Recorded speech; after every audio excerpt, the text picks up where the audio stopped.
진심으로 고백합니다. 이것은 나의 성경책입니다. 나는 이 성경이 말하는 사람이고 이 성경이 말한 것을 갖고 있으며 이 성경이 할 수 있다는 것을 할 수 있습니다. 오늘 하나님의 말씀을 배우는데 이 말씀을 깊이 묵상하고 마음속에 받아들여 꼭 변화받을 것을 예수님의 이름으로 기도합니다. 아멘. 우리 좌우에 있는 분들 멀리 떨어졌지만 인사하겠습니다. 성도님 만나서 반갑습니다. 네. 이제 여러분이 얼굴을 유심하게 보는 이유는 이제 마스크를 써가지고 이제 눈하고 머리로 여러분의 모습을 가늠해야 합니다. 그래가지고 저분이 누구인가 계속해서 이제 보면서 한 번 보고 저분이 맞나? 어떤 분이 보니까 머리 스타일이 좀 바꿔지면 막 헷갈리는 거예요. 네. 그래도 만나니 반갑고요. 기쁨을 누리는 삶이라는 제목을 가지고 함께 말씀 나누기 원합니다. 어떤 시골 할아버지가요. 서울 구경을 와서 백화점을 갔습니다. 백화점을 갔더니요. 처음 보는 물건이 있는 거예요. 그게 무엇이었냐면 엘리베이터가 있는 겁니다. 이 겉으로 보기에 정말 신기해서 앞으로 왔다가 이제 계속 쳐다보고 있었습니다. 그런데 보니 이 엘리베이터를 어떤 할머니가 이제 타시는 거죠. 엘리베이터 안으로 들어가는 겁니다. 그런데 조금 있다가 웬일입니까? 조금 있다가 보니 엘리베이터 안에서 예쁜 젊은 처녀가 나오는 거예요. 그러니까 여기 보면서 막 무릎을 치면서 막 안타깝다 막 그런 거예요.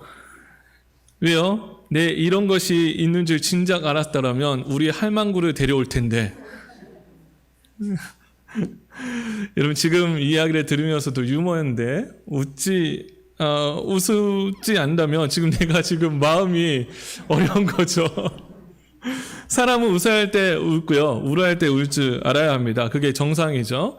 웃어야 할 때 울 줄 모르고 울어야 할 때 울 줄 모른다면 그것은 내가 지금 뭔가가 지금 아프거나 병들어 있다라는 겁니다. 사람은 마음속에요. 기쁨을 품고 살아야 살 수 있습니다. 예전에 유명한 그게 개그 프로그램이 있었는데 제가 어렸을 때 많이 봤던 웃으면 복이 와요 뭐 이런 것이 있었죠. 그래서 언제나 그래서 저는 이제 개그를 많이 봤습니다. 뭐 옛날에 이제 지금 생각나는 뭐 잘 되어야 될 텐데 뭐 이런 거 하고 네 뭐 잘 될 턱이 있나 뭐 이런 거 하고 있고 네, 요즘에 뭐 유튜브에 보니까 옛날 개그들이 있더라고요.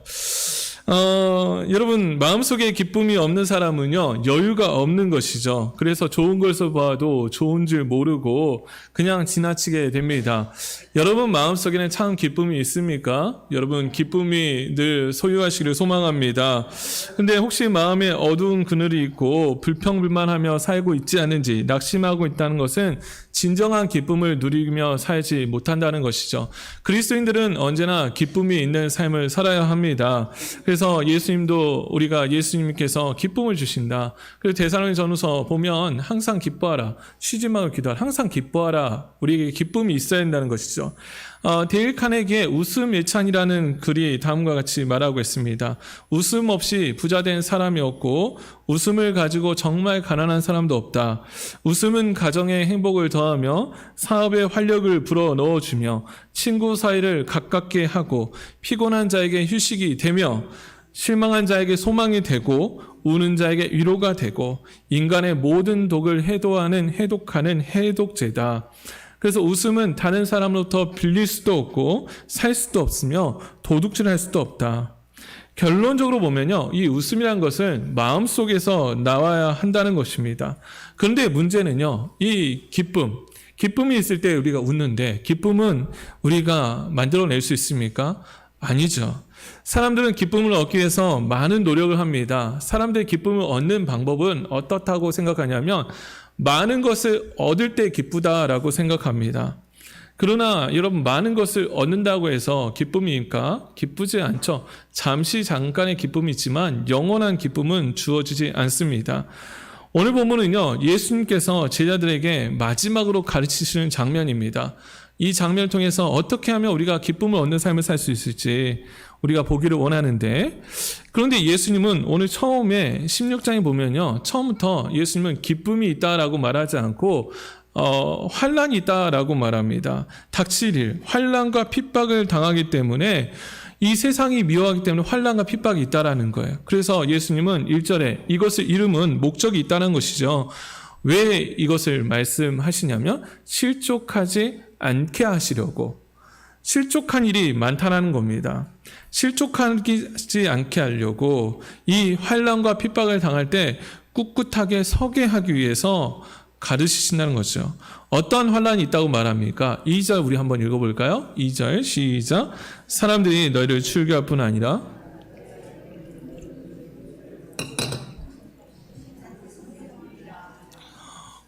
두 가지가 있는데요.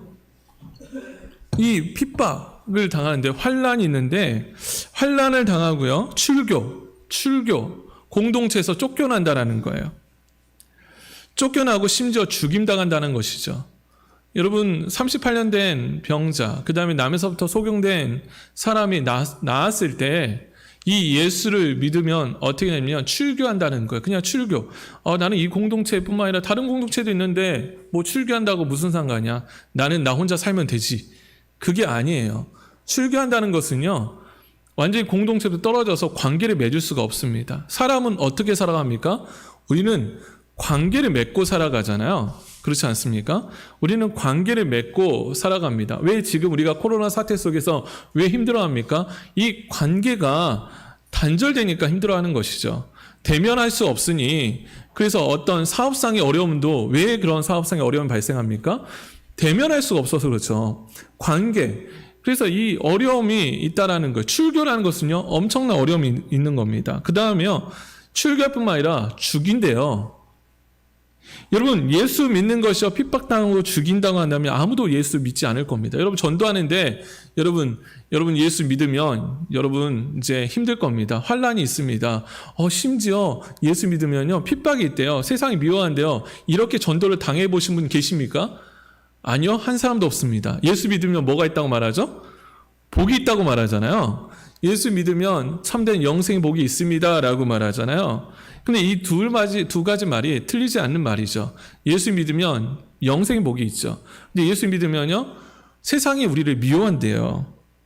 실제로 그 유대인 예수님에 따랐던 제자들은 어떠한 일을 당합니까? 핍박을 당합니다. 예수 믿는 것 때문에 감옥에 가기도 합니다. 예수 믿는 것 때문에 또 보면 그 스데반, 사도행전에 보면요, 스데반이라는 사람은요, 돌에 맞아 죽임당해요. 이것은 또한 예전만 일어나는 것이 아니라 지금도 일어나고 있죠. 지금도 세상은 예수님을 미워하죠. 예수 믿는 사람들을 싫어하죠. 네. 그래서 어떻게 하든 공격해서 넘어뜨리려 하죠. 지금도 일어날 수 있는 것입니다. 그런데 이 말을 하시고 나서 예수님은 뭐라고 말합니까? 이 말을 하는 것은 4절 보면 너희로 그때를 당하면 내가 너에게 한 말을 이것을 기억나게 하려 함이니와, 기억나게 한다는 거예요. 그리고 나서 5절에 보면요, 지금 내가 나를 보내신 이로 가는데 너희 중에서 나더러 어디로 가는지 묻는 자가 없고 도리어 내가 이 말을 함으로 너희 마음에 근심이 가득하다. 예수님이 가신다라는 거예요. 가신다니 제자들 마음에 얼마나 좌절됩니까? 근심할 수밖에 없죠. 왜요? 지금까지 의지하고 인생을 맡긴 사람이 예수인데 예수님이 우리를 버리고 간다라는 거예요. 제자를 버리고 간다라는 거예요. 예수님 한번 바라보고 인생 걷고 살아왔는데 이제 떠난다니 얼마나 낙심됩니까? 그런데 근심하지 말라는 거예요. 이 떠난다니, 이게 떠나는 것이 더욱더 유익이라고 말하고 있죠. 7절 다 같이 읽어봅니다. 시작. 내가 떠나가신 너희에게 유익이라. 내가 떠나가지 아니하면 보혜사가 너희에게로 오시지 아니할 것이요 가면 내가 그를 너희에게 보내느니. 예수님이 가시면요, 유익이 된다는 거예요. 왜냐하면 보혜사 성령께서 우리에게 오신다는 것이죠. 오늘이 성령 강림주일 아닙니까? 성령께서 오신다는 거예요. 예수님께서 가시면 보혜사 성령님을 보내신다는 것이죠. 성령님은 영으로서 제자들과 영원히 함께 하시죠. 떠나지 않고. 근심이 변하여 기쁨이 되는 삶의 비결 첫 번째는 뭐냐면 성령의 오심입니다.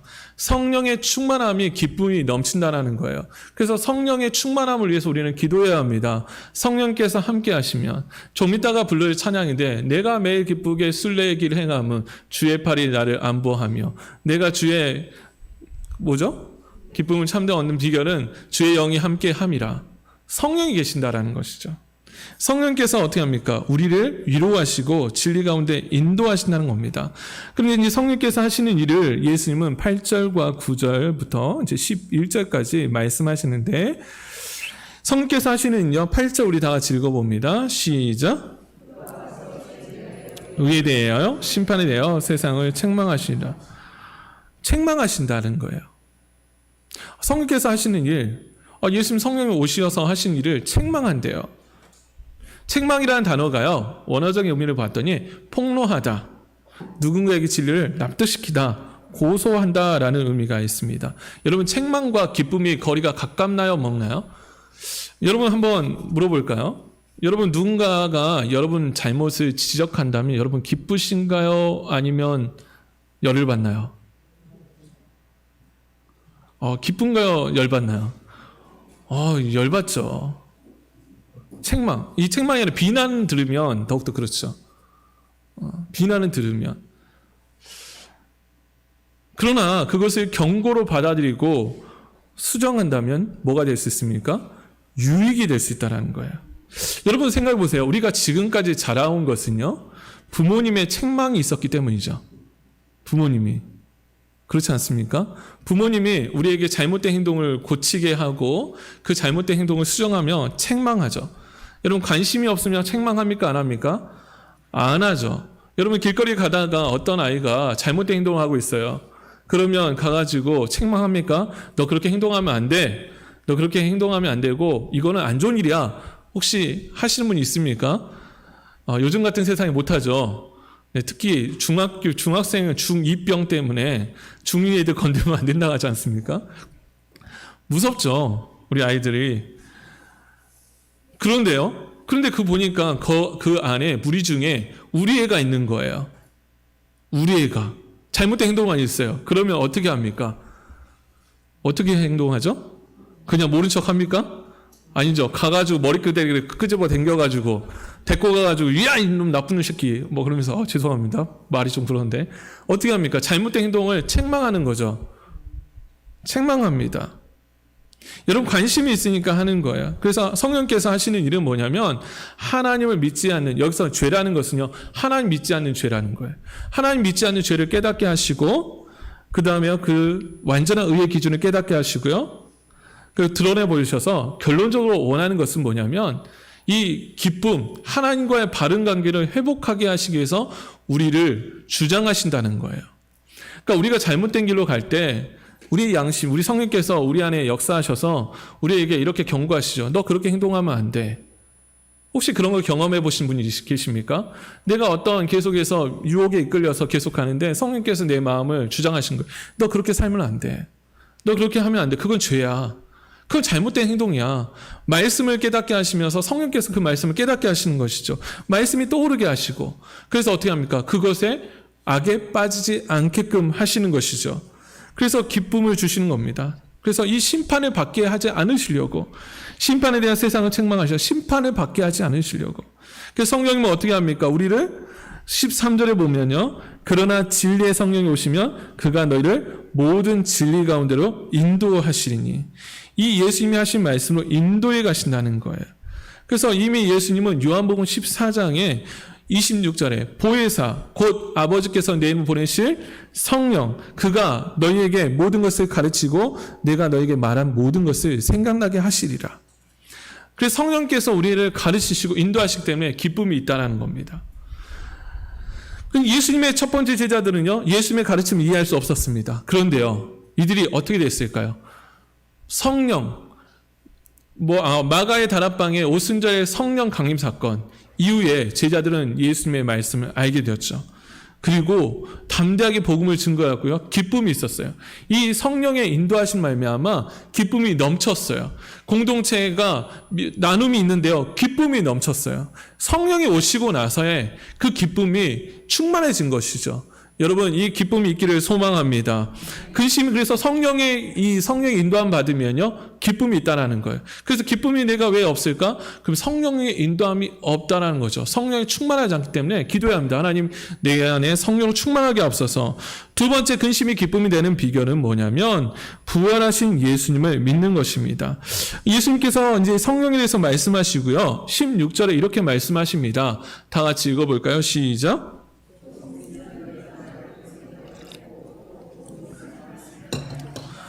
여러분, 요한복음 16장을 읽어가 보면요, 참 답답해요. 뭐가 이해가 잘 안 돼요. 조금 있으면 나를 보지 못하겠고 조금 있으면 나를 본다. 이 말이 무슨 말이에요? 조금 있으면 나를 보지 못하겠고 조금 있으면 나를 본다. 좀 이해하기 어려운 말인데, 먼저 조금 있으면 이라는 말은요, 예수님께서 십자가에 달려서 죽으신 것을 말합니다. 예수님께서 십자가에 달려서 죽으심, 그래서 보지 못하는 것이죠. 그런데 이제 두 번째, 조금 있으면 나를 본다라는 말은 무엇입니까? 조금 있으면 나를 본다는 말을요, 성경학자들은 세 가지로 말합니다. 신학자들은 세 가지로 뭐라고 말하냐면, 첫 번째는 예수님의 부활, 두 번째는 오순절 강림 사건, 세 번째는 예수님의 재림. 예수님의 재림은 좀 멀어 보입니다. 너무나 천년이 하루 같아도 조금 있으면 나를 본다고 하시니, 이제 오순절, 이제 이 두 가지 사건은 압축되는데요. 이제 부활 사건과 오순절 강림인데, 저는 이제 부활 사건에 좀 더 초점을 둬서 설명하기 원합니다. 왜? 소망이 있기 때문에. 이 조금 있으면 본다는 건 제자들이 실제로 봤죠. 예수님께서 무덤에 있은 지 사흘 만에 다시 뭐 하셨어요? 부활하셨잖아요. 이 부활 사건을 제자들이 경험하게 됩니다. 이 제자들은 그런데 이것을 이해하지 못했죠. 그래서 17절, 18절 보면 제자 중에 서로 말하되, 알지 못한다. 18절 보면 무슨 말씀을 하는 거야? 잘 모르겠다라는 거예요. 도무지 상상할 수 없던 것이죠. 왜 제자들은 믿지 못합니까? 제자들은 이미 예수님의 가르침을 받았거든요. 예수님께서 다시 이제 성전 이야기를 하면서 다시 이것을 내가 다시 회복하리라. 예수님이 이미 죽고 부활하신 사건을 이야기를 했습니다. 그런데 왜요? 자기들이 믿고 싶은 대로 믿은 거예요. 제자들의 믿음은요, 여전히 어떤 믿음이었냐? 예수님께서 십자가에 달리신 것을 믿지 않았고요. 그 전에 믿었던 믿음은 무엇이었냐면, 예수님께서 이 로마의 식민 지배 안에 있는 이 식민지를 유대란 나라를 회복해서 유대 왕으로, 그 로마의 이 지배자들 싹 쓸어버리고 유대 나라를 다시 회복할 것이라는 메시아 사상이 그 가운데 있었던 거예요. 그러니 이들은 이해가 안 되는 것이죠. 그런데 예수님은요, 다시 부활의 사건을 말씀하십니다. 그래서 20절 다 같이 읽어봅니다. 시작. 너희는 곡하고 애통하겠으나 세상은 기뻐하리라. 너희는 근심하겠으나 너희 근심이 도리어 기쁨이 되리라. 진실로시죠. 여기 진실로는 예수님께서 진짜 중요하게 말씀하시는 단어를 쓸 때 쓰는 겁니다. 진실로 너희에게 이르노니 너희는 근심하고 애통하겠으나. 왜 근심하면 애통합니까? 예수님 죽으시니까. 세상은 왜 기뻐합니까? 보니 알터니가 빠졌네요. 예수님이 자신을 공격했는데 예수님 죽였잖아요. 그러니까 자기 목적을 이루니까. 여러분, 진짜 우리가 하나님을 따라가면요, 하나님이 기뻐하는 일 기뻐하고요, 하나님이 슬퍼하는 일 슬퍼할 수 있습니다. 애통하는 자는 뭐가 있어요? 복이 있나니. 제가 아까 전에 항상 우리는 웃을 수 없죠. 물론 하나님이 원하시는 기뻐하는 일에 하는 거예요. 여러분 생각해 보세요. 이 자녀가 부모님 보니까 부모님이 마음이 상해 왔어요. 그러면 자녀는 어때요? 자녀 똑같아요. 부부는 어때요? 부부도 일심동체라고. 남편이 상처받아 왔어요. 그럼 부인은 어때요? 기뻐할 수 있어요? 기뻐한다는 그거는 이상한 것이죠. 가족은 뭡니까? 하나된 공동체죠. 그러니까 하나님이 기뻐하신 일에 기뻐하고요, 우리는 하나님이 슬퍼한 일에 슬퍼할 수 있는데, 지금 뭡니까? 근심하고 애통해. 예수님이 죽으심으로 근심한다는 거. 그런데 이 근심이 오히려 기쁨이 된다는 것이죠. 왜요? 21절 비유를 들어서 예수님 말씀하시는데, 21절 다 같이 읽어봅니다. 시작.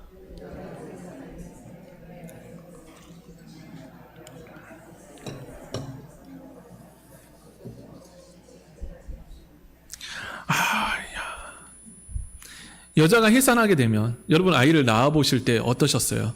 저는 아이를 안 낳아봤고, 네. 옆에서 이제 지켜보고 있었는데, 물론 저도 근심하죠. 이 아이를 어떻게 키울 것인가. 근데 아이를 낳을 때요, 걱정이 많습니다. 걱정이 많죠. 어떻게, 너무 아플 것 같아. 너무 고통스러울 것 같아. 그런데요, 아이를 낳고 나면 어때요? 기쁨이.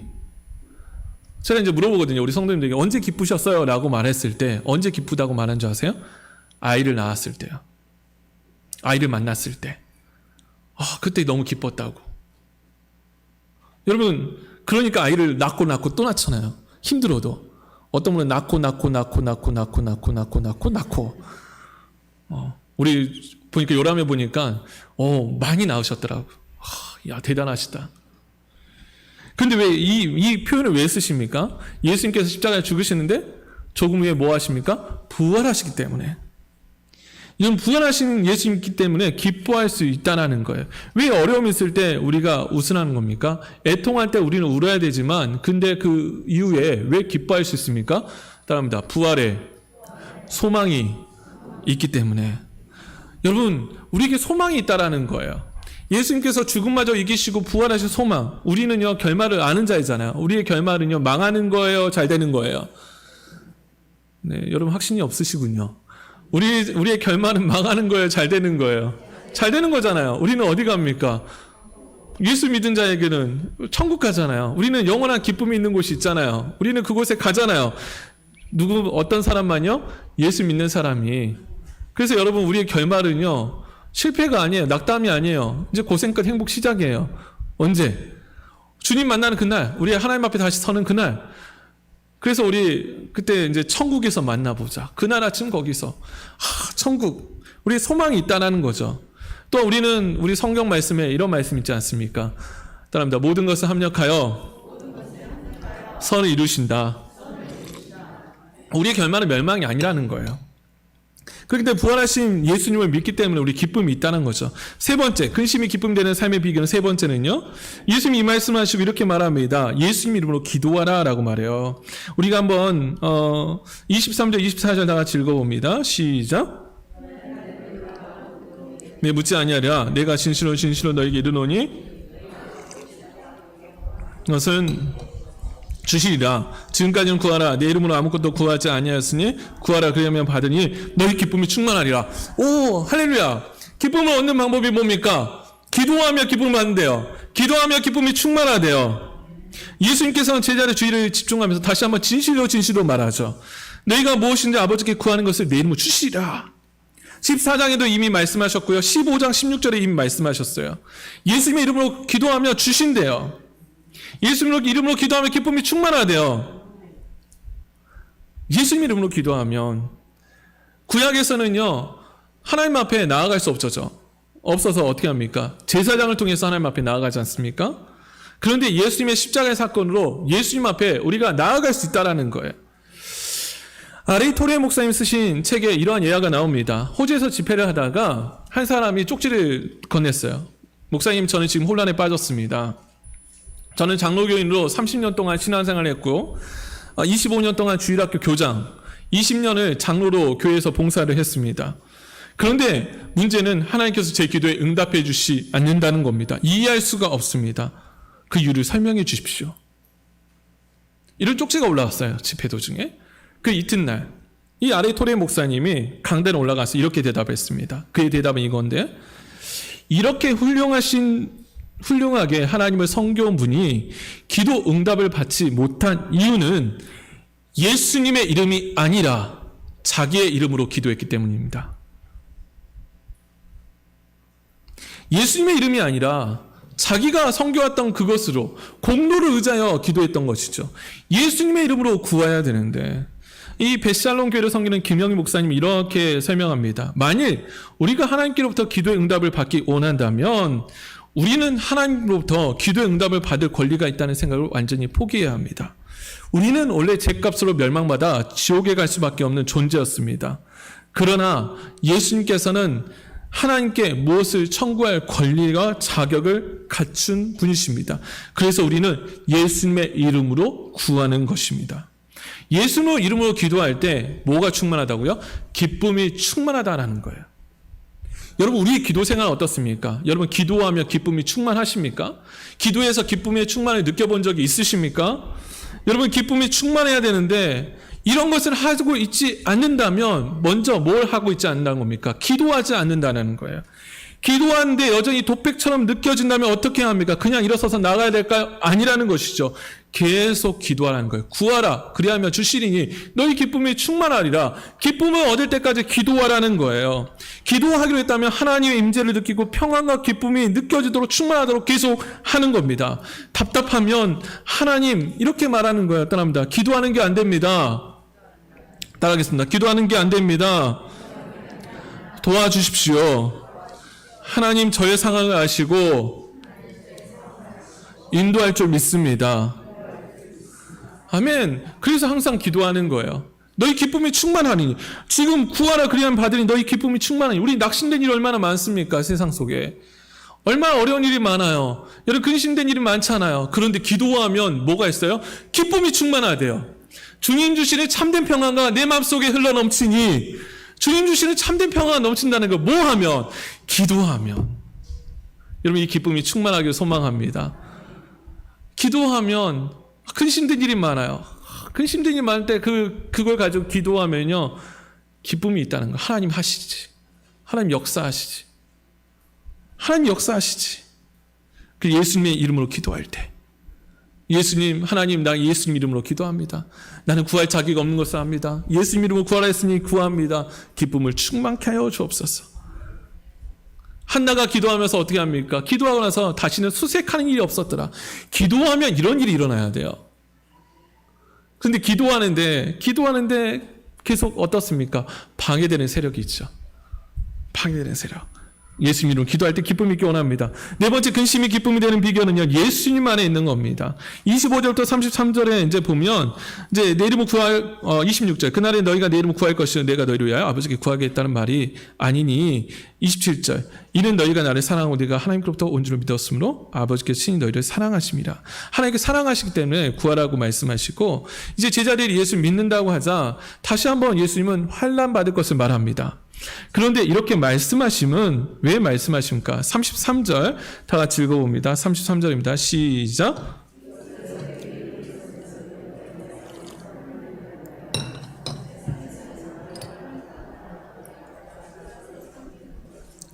예수께서 이 말씀을 하시는 것은 뭐예요? 내 안에서 뭘 누린다? 평안을 누린다. 그러니까 예수님 안에 있을 때만 뭐가 있어요? 평안이 있다라는 거예요. 세상의 환난 가운데 예수님 안에 머물 때만 뭐예요? 평안이 있다. 왜요? 이 예수님 지켜주시고 보호하시기 때문에. 그래서 고난의 닥쳐 이 예수님 안에 있는다는 것은 어떤 의미입니까? 예수님 안에 있다는 것은요, 예수님을 믿는 겁니다. 여러분, 우리는 절대로 망하지 않습니다. 예수를 믿는 자는요, 절대로 망하지 않습니다.